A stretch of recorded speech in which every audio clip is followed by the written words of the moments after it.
Christians themselves have been mocking this statement of the Prophet for a very, very long time. Since the Muslims have been mentioning it for a very long time, the Christians have been mocking Islam, the Hadith, and the Islamic teachings in regards to miracles and medicine and healing for the people.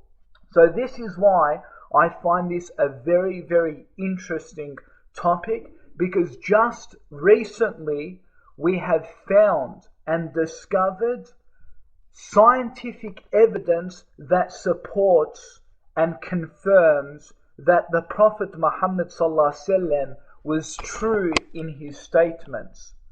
So we will be discussing those in great short detail.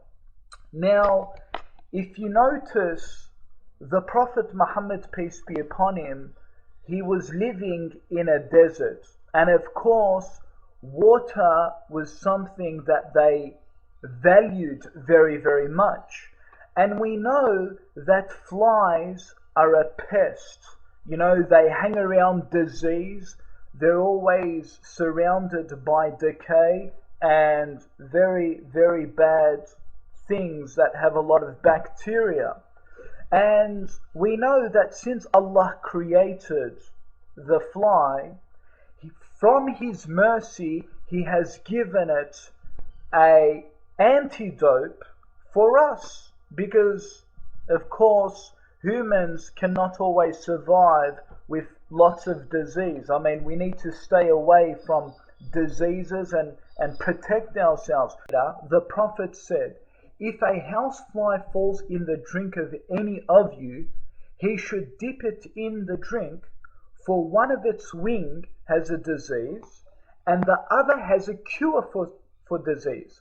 And this is mentioned in Sahih Bukhari, Volume 4, Book 54, Chapter 16, number 537, page 338. You can also see this hadith in Sunnah Abu Dawud, Volume 3, Book 21, Book of Foods, number 338-35, page 1080. So as you can see, we see the Prophet of Islam giving a clear distinction that yes, the fly has diseases on its surface, okay, on the wing.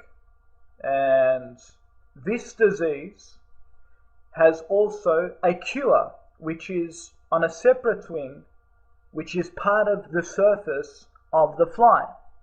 So he ordered to dip the fly into the drink or the food, wherever it may have landed, because one of the wing has a disease, or the surface has a disease, and the other surface has a cure for disease. And of course, anti-Islamists have lied and said, oh, this is a bunch of nonsense. How could your Prophet claim that you should swallow a fly? It doesn't mention nothing about swallowing a fly in the hadith as presented. It just says dip the fly in. And they keep parroting this. If you go to one of his videos, let's listen to what he says. Prophet, don't you see this fly? He said, oh, I forgot to tell you. You know, if a fly fell down in your soup, just push it down, all down inside, and swallow it. You see what he said? Swallow it. He never said swallow it, and the hadith is very, very clear. It says, narrated by Abu Huraira, if the Prophet said, if a housefly falls in the drink of anyone, you should dip it in, for one of its wing has a disease.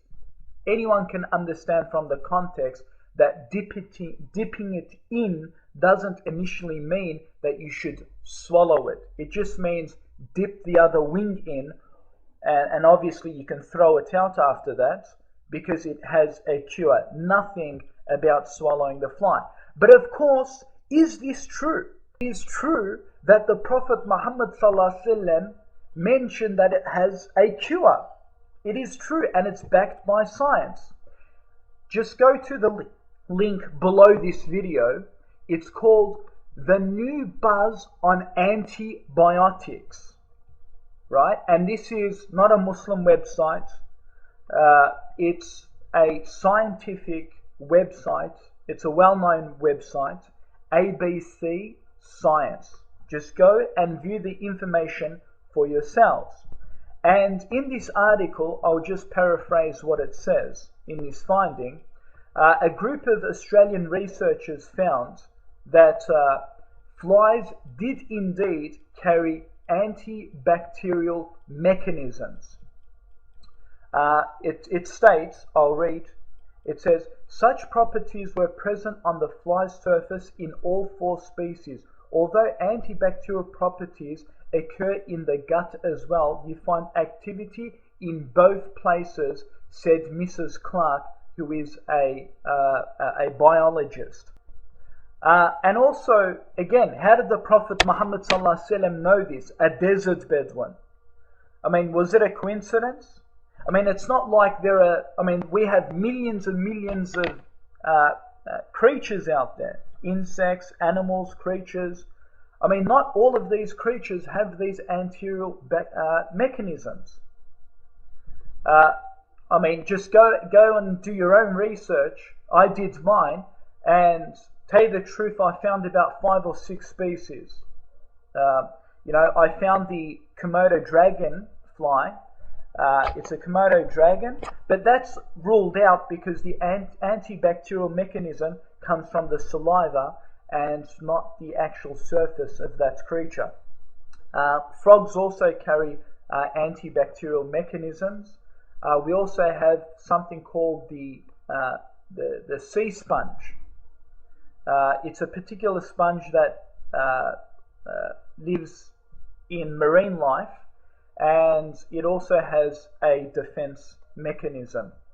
And there might be a couple of other creatures as well. I haven't looked into it. But again, how did the Prophet Muhammad ﷺ make such a clear statement?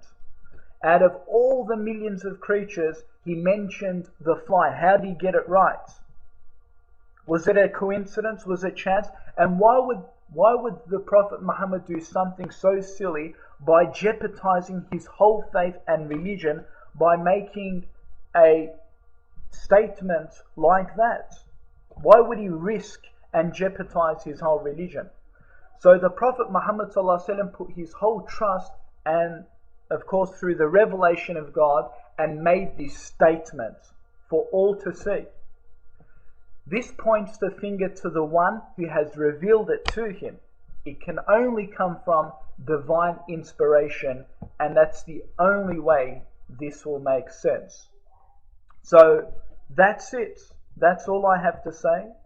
I thank you for listening, and I thank Allah subhanahu wa ta'ala for giving us a beautiful miracle by the Prophet Muhammad sallallahu alaihi wasallam, and this miracle backfires against Christian missionary mockery against Islam. So now I invite you to Islam.